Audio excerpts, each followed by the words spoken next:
The storm screamed across the frozen plains of Kelrath 9, a world where ice cut deeper than any blade in winds could strip flesh from bone in minutes.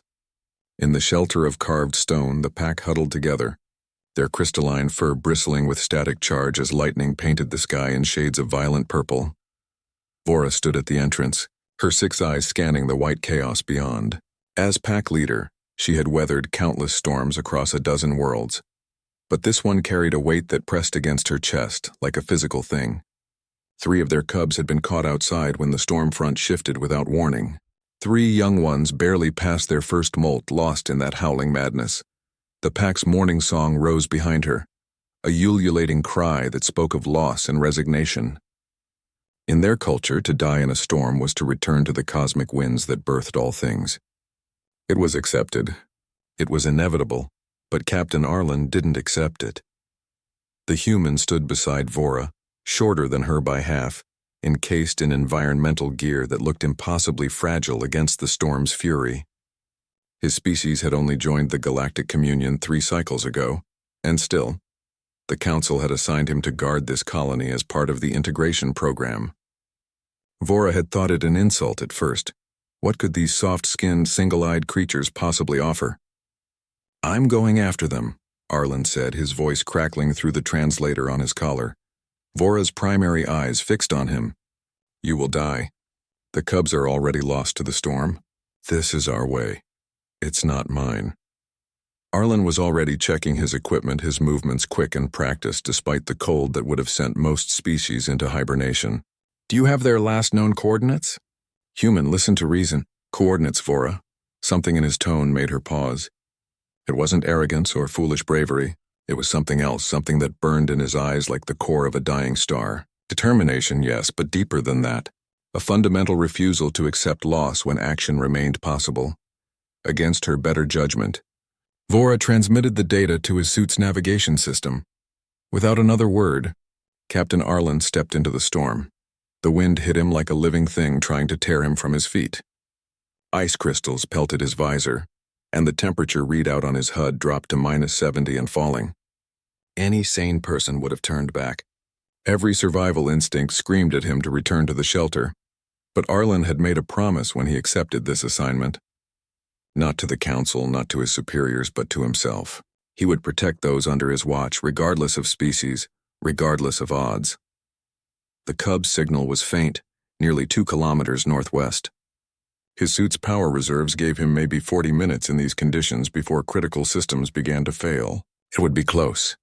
He pushed forward, leaning into the wind, using his suit's enhanced strength servos to maintain his footing. The world became nothing but white noise and white death, a screaming void that sought to erase him from existence. 15 minutes in, his left servo froze. He kept moving. 25 minutes, and he could barely see through the ice coating his visor. But his nav system showed he was close.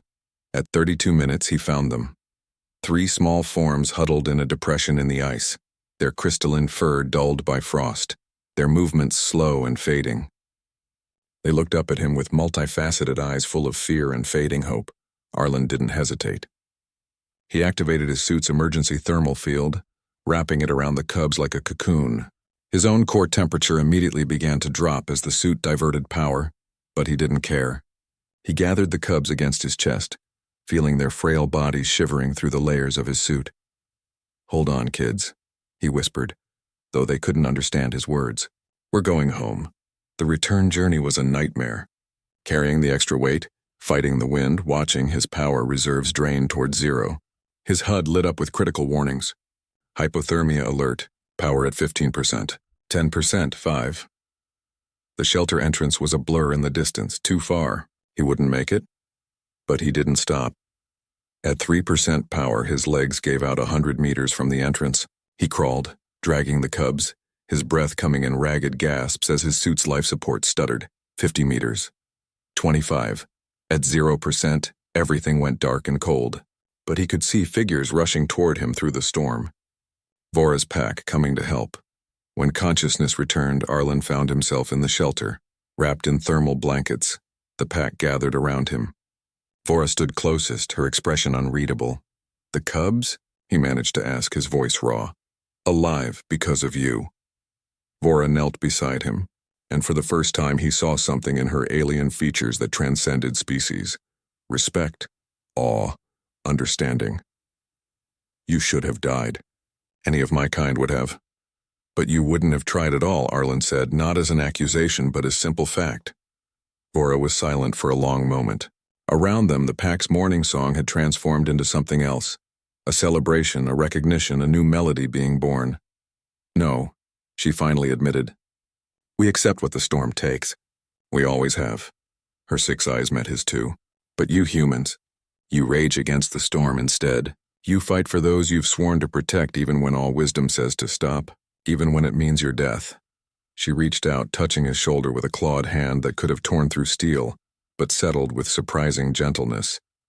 The pack howled for our lost cubs, human. But you answered from the storm, and now we understand why the council sent you to us. Not because you are strong, though you are. Not because you are wise, though you try to be.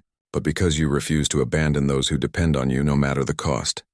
Captain Arlen managed a weak smile. It's just what we do. Perhaps, Vora said, her voice carrying to every member of the pack. But it is enough. It is more than enough. Outside, the storm continued to rage, but inside the shelter something had changed. The 3 cubs slept peacefully warm and safe.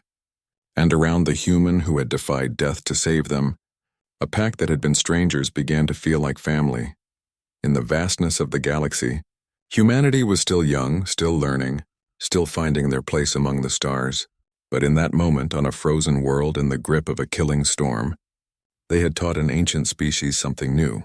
Sometimes, the bravest thing wasn't accepting what fate decreed. Sometimes, it was answering the howl with action. Sometimes it was simply refusing to let go.